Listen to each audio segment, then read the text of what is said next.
We Make Movies Film Geeks podcast, episode number 86.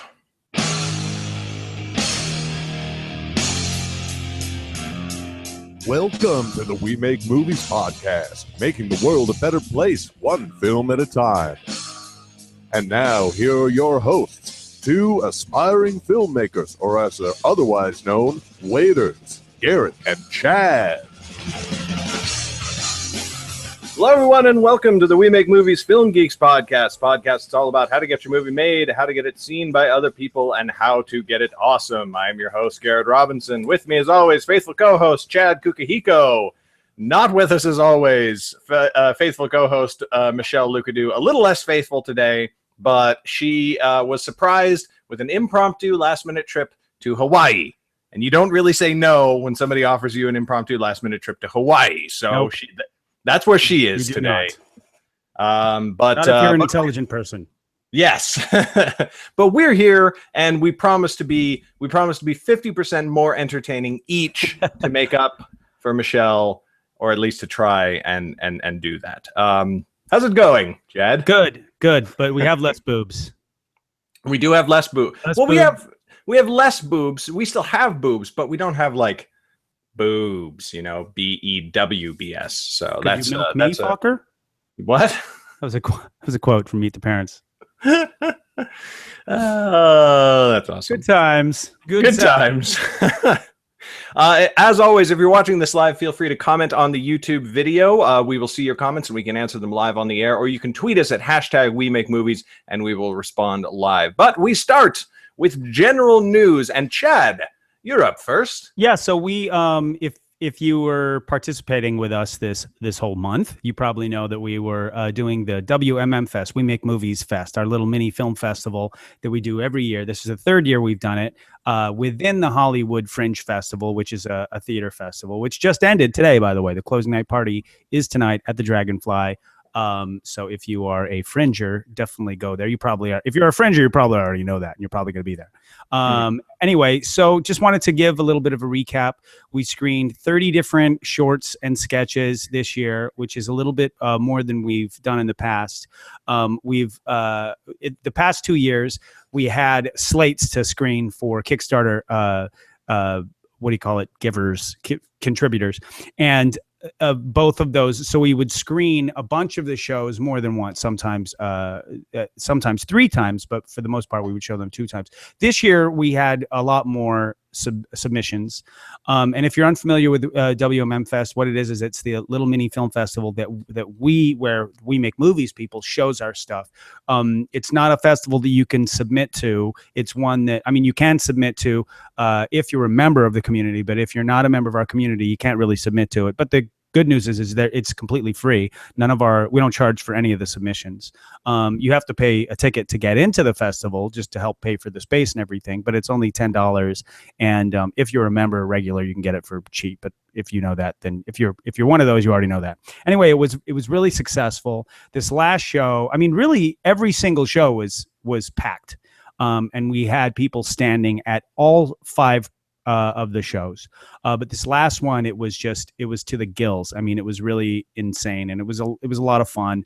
We don't have prizes or anything. There aren't any contests or anything, but a couple of the pieces that I wanted to mention. Patrick Duncan's Jess and Nora was really fantastic. That was fantastic. Yeah, that was really, really good. Yeah, Clark, I can't remember his last name all of a sudden, but Clark had a piece last night called I Am Here, which it was really, really good.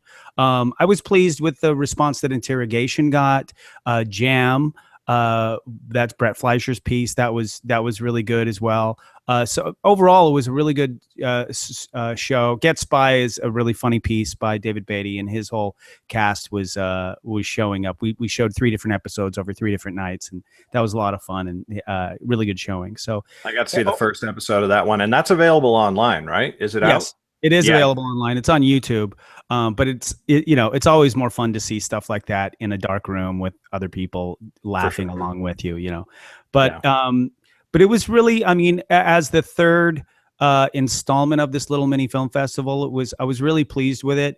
We had a really good team. The first team that we had the very first year was good, but we were, figuring stuff out. And then last year was a little bit, the team was a little scattered, so it was not fun for me. This year, I had a lot of really good help. Eric Michael Kojmer was fantastic, doing the overall coordination, and then Ernie Charles came in to help out with the volunteers, and he did such a fantastic job. I'm hoping I'm hoping that the two of them can run it themselves basically next year with just a little bit of input by me. That would be my hope. I'll talk to them about that later. But anyway, it was really good. If you had the opportunity to come see it, I'd love to hear your feedback. If you saw some particular pieces that you really liked, I'd love to know about it. And anyway, so it was a lot of fun.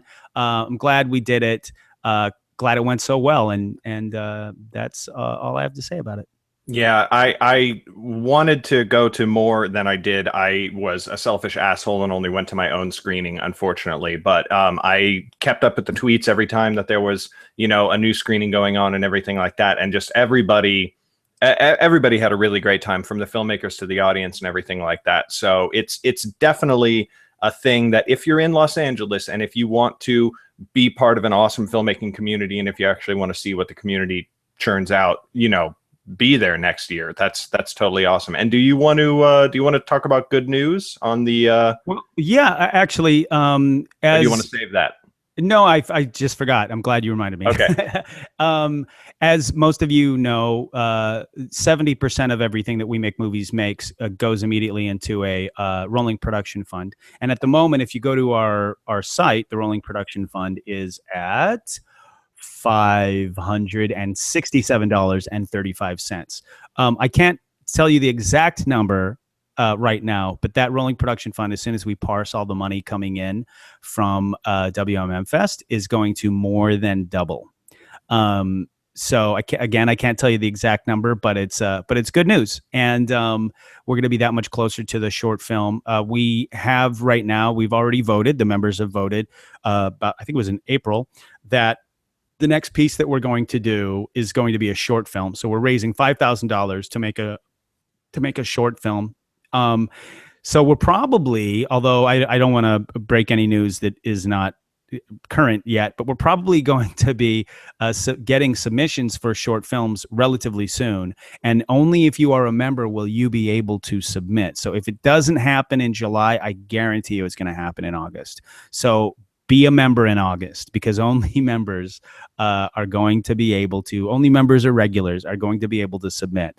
I don't know when we'll actually hit that target, but I don't want to wait that long, and I'm relatively certain I'll be able to convince the rest of the board that starting it already is a good idea. So anyway, there it is.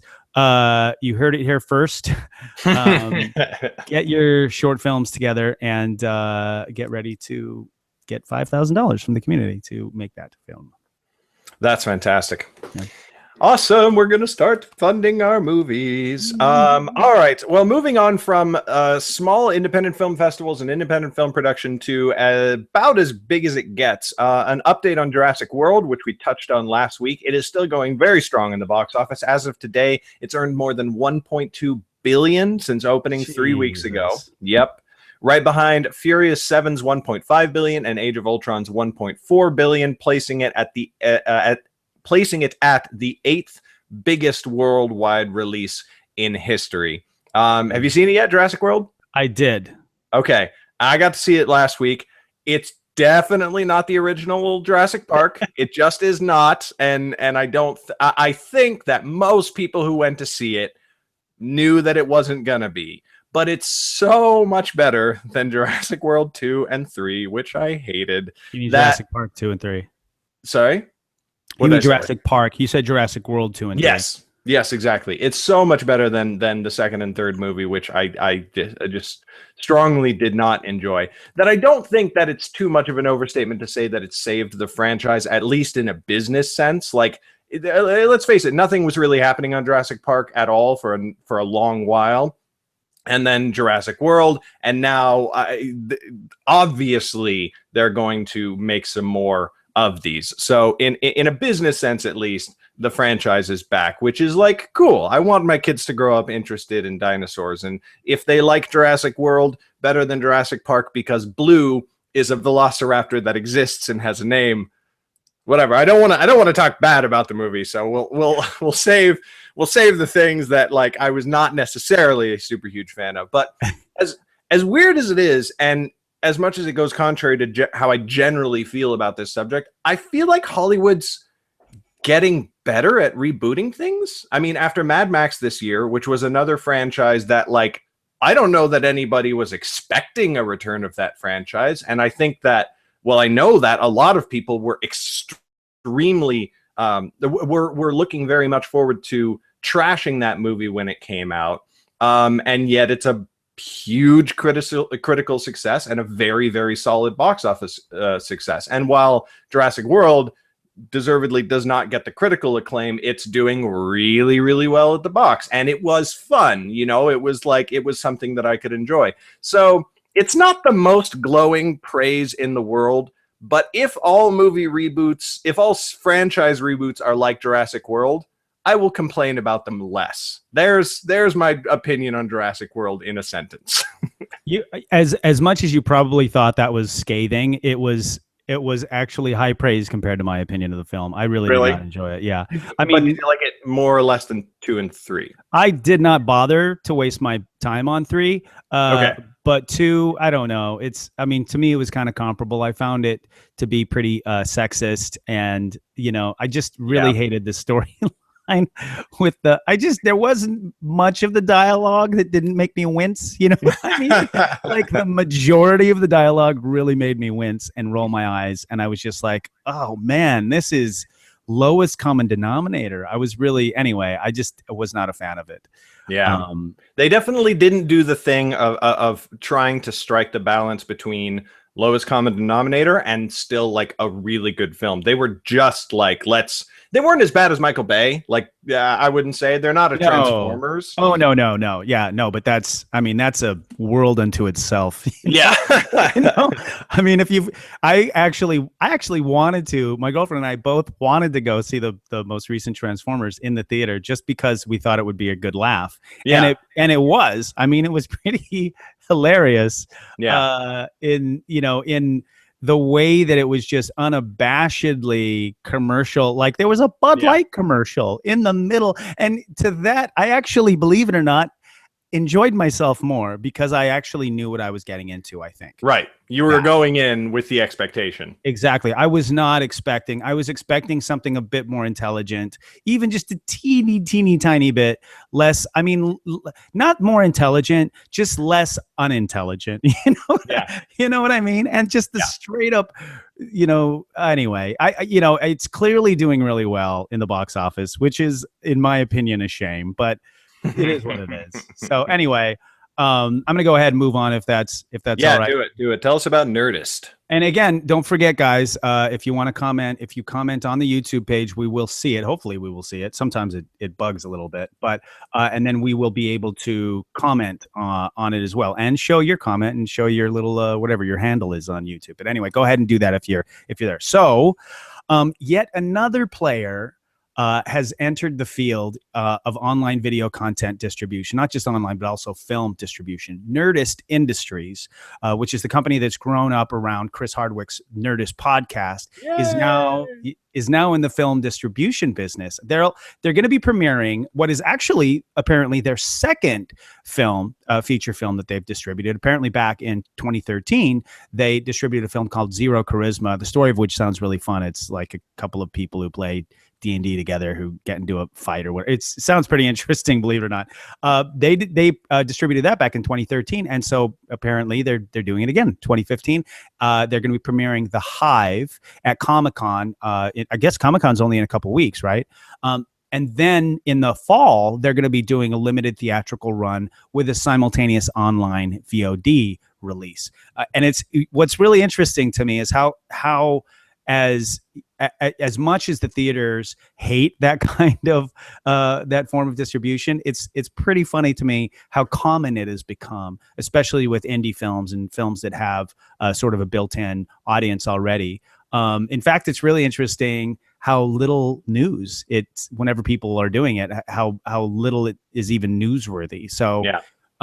what I am interested in, what I am curious about rather, is how much money they make, because these little individual companies, they don't have to show how much they make. I mean, I believe the theaters, even the art house theaters, you can find out. I think they're kind of supposed to post it for whatever reason. Right. But you can't. The VOD, you're only going to find out if the company tells you. And we're hearing so little about it. But clearly, people are doing it enough to make money, or they're getting some return on their investment. Like, for instance, in the Marriott Studios, the fact that they keep making these films, they're obviously seeing some kind of return, or they're seeing some kind of shift in their sort of brand value. So anyway, it's interesting. I've been talking about it for a long time. I'll continue to talk about it. So there you have it. Awesome. Going back to the box office, I will talk about Ted 2, which I was kind of looking forward to seeing, but not super excited about. And apparently I am not alone. It has not been nearly as successful as its predecessor, not nearly as successful as the plethora of R-rated comedies we got last year on the heels of Ted. I feel like Ted when did Ted release? 2013? Ted, the original Ted, I'm not sure. Yeah, Ted was in 2012. Okay, so in the middle of 2012. And then in 2013 and 2014, we got a lot of R-rated comedies, and most of them did quite well. Ted 2, not so much. Now, it looks like it's going to be profitable, but nowhere near the numbers that we saw from the original one. And some media outlets, including Variety, are taking this as a reason to speculate about like whether R-rated comedies in general have staying power as a genre, or if that was just like a 1 or 2 year thing. In my opinion, without I don't know, I'm not an expert on this, but I think the reason seems to be simpler, and nobody has like investigated that I've seen, which is that Ted 2 didn't really bring anything new to the table. The original was like a really weird concept, and it was sort of Seth MacFarlane's big screen debut. I mean, I know that he had done stuff in and for films before, but it was Seth MacFarlane does Ted, after years and years of Family Guy, and that's one thing that I was really, really excited about. I had to go see that in theaters, and I did. I think I may have seen it twice, because like a group of friends wanted to go see it after I had already seen it, and I was like, sure, I'll go watch that again. And while I liked it a lot and it was very funny, nothing that I saw in any of the marketing for the second one made me think as like I had to go and see it. Whereas like as a comparison, The Hangover, right? First Hangover is awesome. It does really well. And then in the trailers and the marketing for the second one, they put these things in that is like next level crazy, weird debauchery type stuff, and you're like, oh well, I kind of got to go check that out. And I don't feel like Ted did that at all. So I think that the simpler explanation, and you know, mean Ted 2, yeah, exactly. I think that a key factor is novelty in R-rated comedies. Novelty, something new that brings something to the table, and or maybe does something so outlandish or whatever that, you know, we haven't seen it before. That's what's going to get people in my opinion, which is not an expert opinion. I just want to say, you know, while you were talking about that, it made me think about a bunch of these different R-rated comedies, and some of them had made so much freaking money. It's pretty crazy. Ted, the original Ted, made $500 million. The Hangover movies, the first one made just under $500 million, $486 million. The second one made almost $600 million. Third one, not quite so much, but still, it made kind of a lot of money. Yeah. And Ted, did I say that Ted made $556 million? It's crazy. Ted 2 does not look like it's going to be making that much, but it could have some, especially because the ratings are not so good. But Spy might. Spy's at $186 million. It cost about $60 million to make, so they've already tripled their money. Obviously, probably less than that when you take into the marketing account. But it's and box office and so on. But that's great. Yeah, and the critical rating is 98%. I mean, that's it's crazy. I got to see that. Yeah, critics love that one. That's isn't that that's Melissa McCarthy, isn't it? Yes, yeah, Yeah, she's amazing. That's another thing where I feel like Star Poll is more applicable in R-rated comedies than in a lot of other genres. But she's made some movies that have tanked. It's I mean it's got it's I mean, and plus don't forget it's not on track to make a ton unless it has staying power, which with the critical success that it has is actually possible. So it could hit that $500 million mark that some of these others make, but the success that it's having is because it's apparently a really good movie. So right. That's I don't know so much. I don't believe so much in star power. I mean, obviously you got to crack through, but I mean, listen, dude, when you're spending $200-300 million on marketing of a film, I don't care who's in it. People are going to be interested in it. I mean, you might waste if it's a crappy film, you probably just wasted all that money, and that has nothing to do with star power necessarily, Yeah, for sure. That's just my 2 cents about that. Main topics? Sure. You're up first. I thought you would want to do a little intro into the main, but that's fine. I'll just go right into it.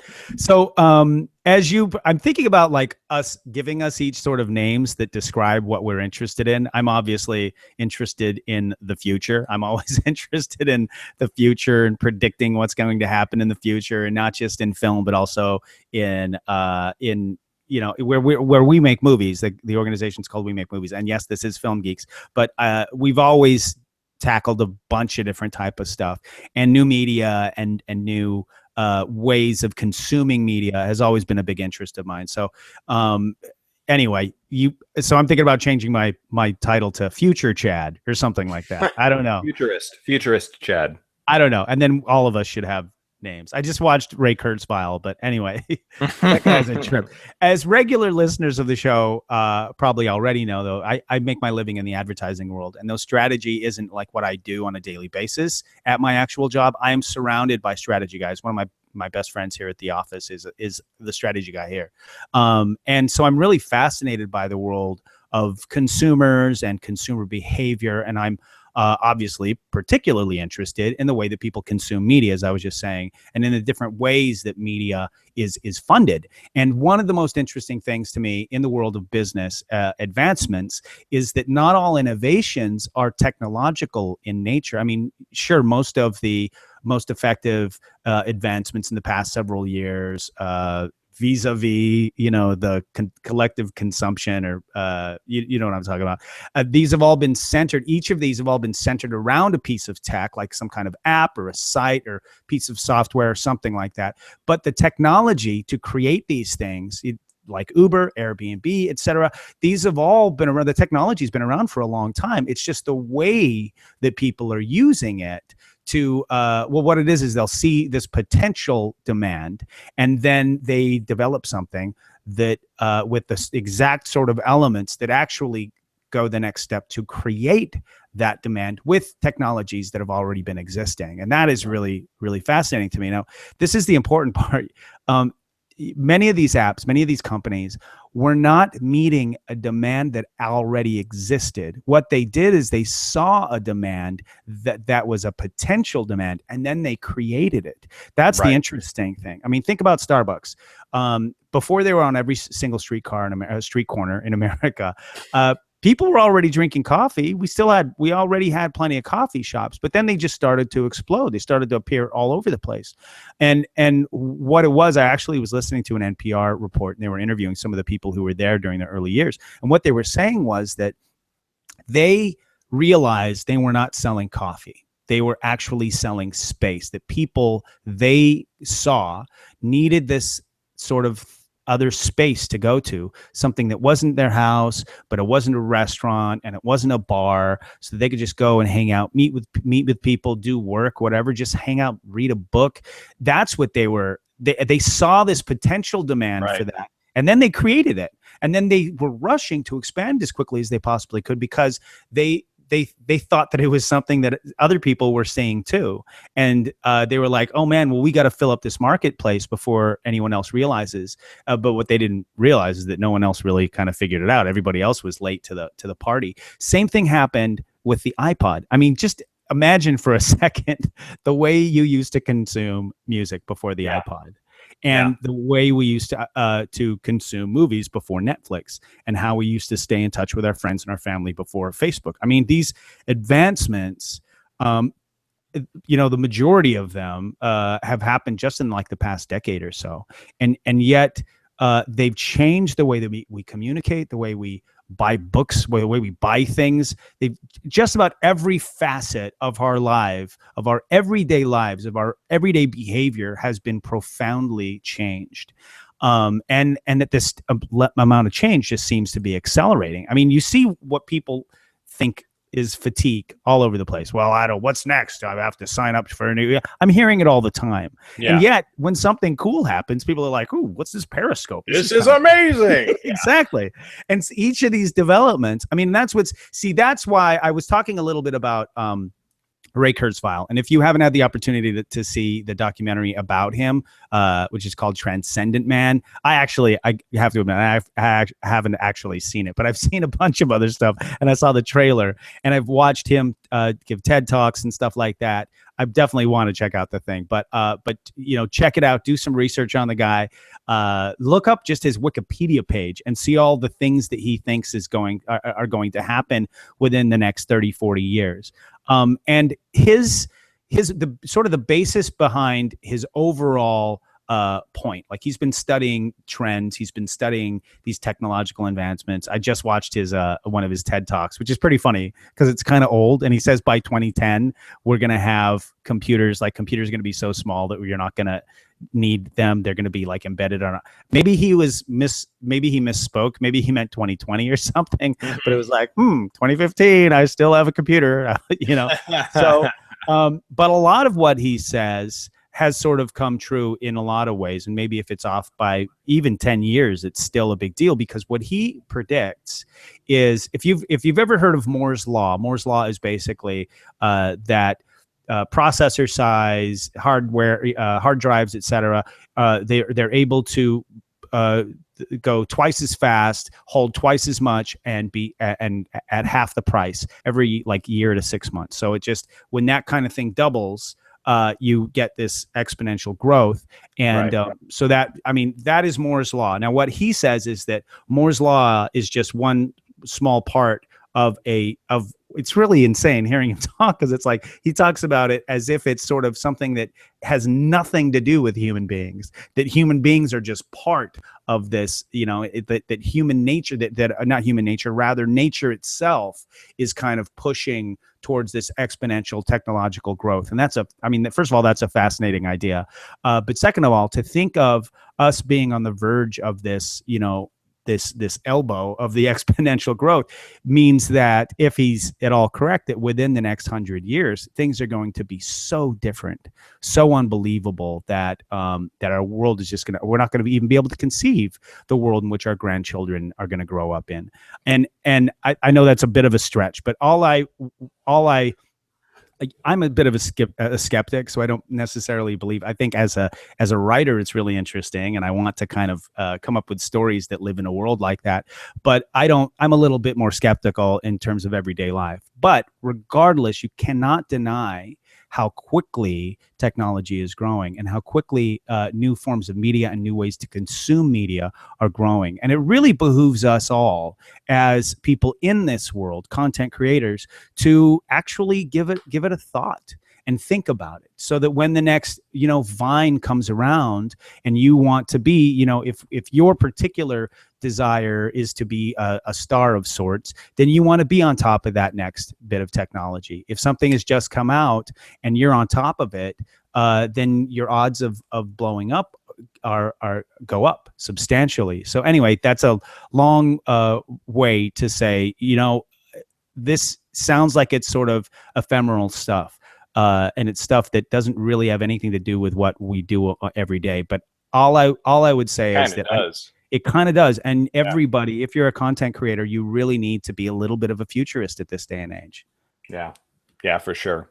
Yeah. I love that term futurism. I was actually introduced to it through comics, where Iron Man talks about being a futurist a lot. And it's actually one of the central themes that led to the whole Civil War storyline in comics, which if you know the Civil War storyline, then great. And if you don't, then you're probably going to get a very bastardized version of it in the next Captain America movie. But there are always people who are able to predict what people will need before people know that they need it. And those people, if they manage it right, can usually do pretty well off of it. And it is something that you have to think about, that you have to, I mean, I'm sure we've all made our own little forays into it, but anyway, it's definitely worth spending some time thinking about in whatever content creation you happen to participate in. And not just if I may continue for a teeny tiny bit, not just thinking, where are the trends? What is going to pop up? What is going to happen? But what do I want? So that you can think of how you fit into, so that you're ready when something is not just to go, but to be happy. Not, because I think that some people just assume that fame and fortune that's the key to happiness. And I beg to differ. I think that being happy is individual, and it's something you have to think about for yourself. Anyway. Yeah, for sure.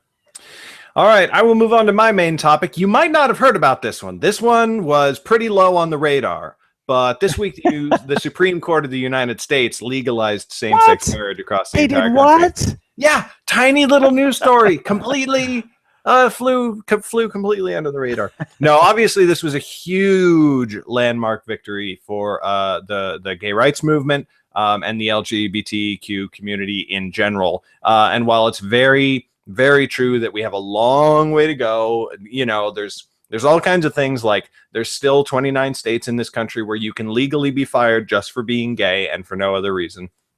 Still, June 26, 2015 was literally, as far as I can recall, was the happiest day on the internet. I have never seen all the people on every website where I spend a lot of time so unabashedly happy. It was pretty awesome. There were the gains, the naysayers, and the people complaining about the moral decline of our country, and they were this tiny howling minority in a sea of really, really happy people. It was the happiest day that I can recall on the internet. I don't ever remember anything else being quite as joyous as that was. So that was cool.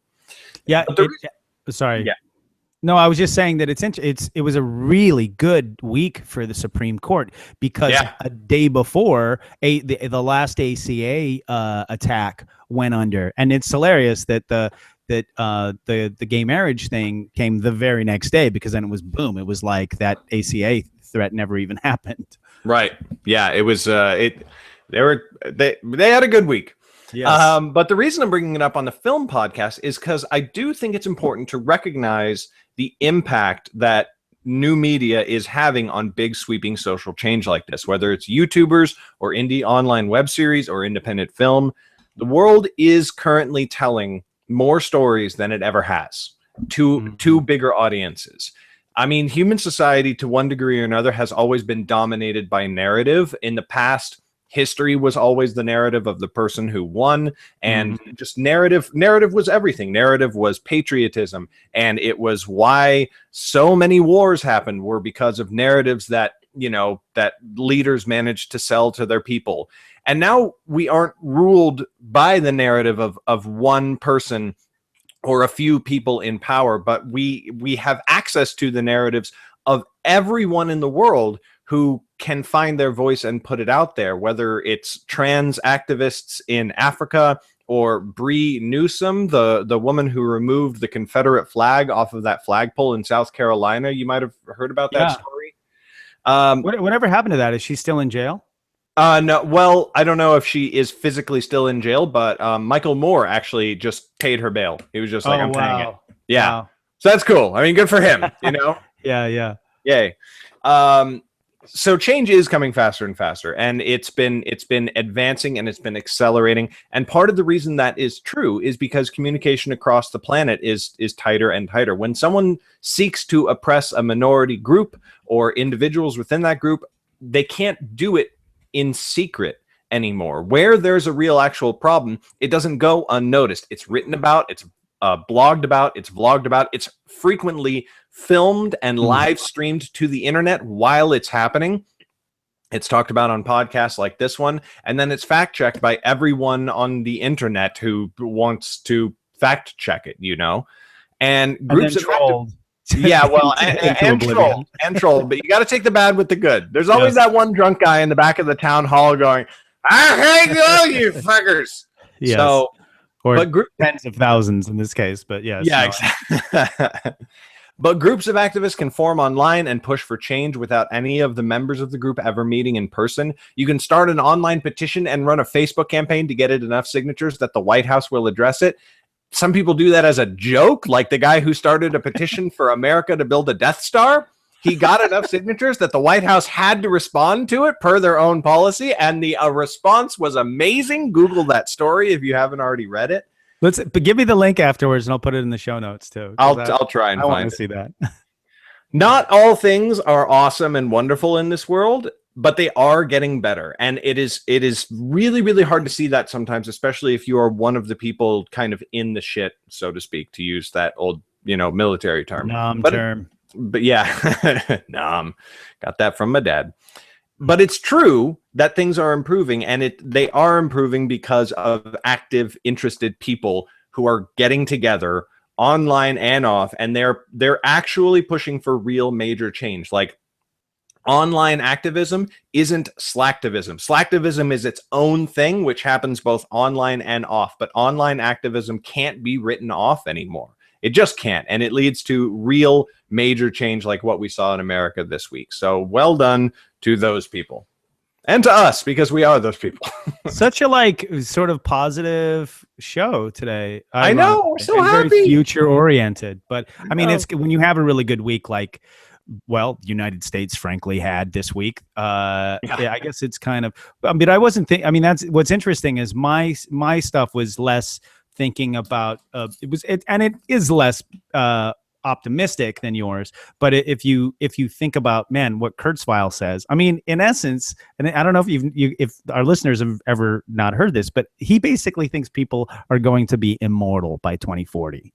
Like, for real, that's what he thinks. He thinks that we are going to, that we're in the middle of this, that at the other end of this, exponential growth of technology is nanobots, and the nanobots are going to start, that we're just going to be living with them in our bodies. I mean, there are apparently robotic red blood cells that do amazing things, and they've tested them in animals and whatnot. So anyway, it's really nanobot. Anyway. I'm just going to say this: nanobot white blood cells are my current best future hope for a cure for cancer. That's what I'm putting my money on. Mm-hmm. Nanobot white cells because like the main problem with cancer is the body doesn't know how to kill it, but scientists do, and they've been trying to figure out for decades how to tell the body's own cells, kill that.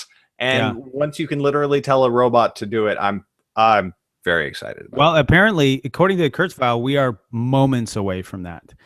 And then, of course, the zombie apocalypse will happen because it'll all go awry, and then the zombie apocalypse hits.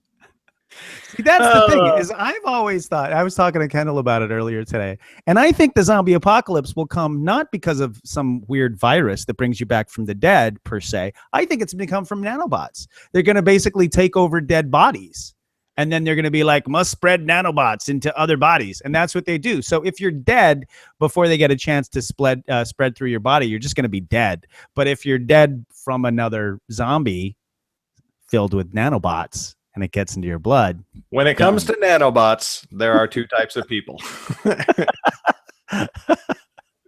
Cure for cancer people and zombie apocalypse people. Hey, listen, we can both can be true of the same person. It's just if one goes wrong, one goes awry. Oh, fantastic. Yes. So that's it, right? That's pretty much it. That's the show. Fast show today. Yeah. Yes, indeed. Well, when Michelle's not here, we stay on track. Yes, exactly. I'm kidding. Getting off track has nothing to do with Michelle. That's all us. That's from the first episodes. But we end, as always, with things to know. I will do the first thing to know, breaking the order of the rest of the show. You already skipped the order. You skipped community news. Oh, community news. Yes. Yes, community news. I'll start the community news by reminding you to please, whether you're watching us live on YouTube or listening to us afterwards on the iTunes audio feed, go to iTunes and rate the show. A rating of whatever number, preferably a high one. 5 stars is always good. As well as a review helps people, more people find the show, helps us get a bigger audience, helps grow the community, and let more people know about the awesome stuff that We Make Movies is doing. So if you haven't already, go to iTunes and give the We Make Movies Film Geeks podcast a rating and a review. Do you want to tell them about the workshop? Yes. So we are still on hold from our workshops because of WMMFest. We need a little time to recover, but we will be back July 8th. And because there are 5 Wednesdays in July, since we skipped that first one, we're still going to have 4 workshops that month. So July 8th, it's the regular old writers workshop at the Theater Asylum. So come on down, and it is free to attend. So there you have it. Come on down. It's going to be awesome. And as always, we are, as far as we know, the only filmmaking community in the world that is completely supported by its own community. And that all happens over at patreon.com. If you visit patreon.com/WeMakeMovies, you can find our page, find all of the awesome perks that you can get for becoming a patron. Patreon, in case you don't already know, is a crowdfunding site like Kickstarter, except instead of a one-time fundraising push, it's more like a subscription to an artist that you really love. And your funding helps support them and do all of the things that they like to do. It's really big among YouTubers, and we have decided to use it as our platform to fund the community. Our community already pays for everything that, all the regular activities that We Make Movies does, the live events. They paid for WMMFest this year, as well as ticket sales. And that's totally awesome. But in addition, everything over the group's operating costs goes into a rolling production fund. And right now, 70%. That's still at 70%, right? 70%. Yes, absolutely. 70%. So 70% of every dollar that is given moving forward. So if you were to jump on right now, listener or watcher, if you're not already a member, and sign up for to give a monthly gift, then 70% of that is going to go immediately into the rolling production fund. And the production fund is, we already talked about this earlier in the show, but it's used to actually fund films and other, video projects made by the community. And sometime later this year, we are going to start producing the first project funded by the rolling production fund, which, I've studied a lot of Patreon accounts and stuff like that.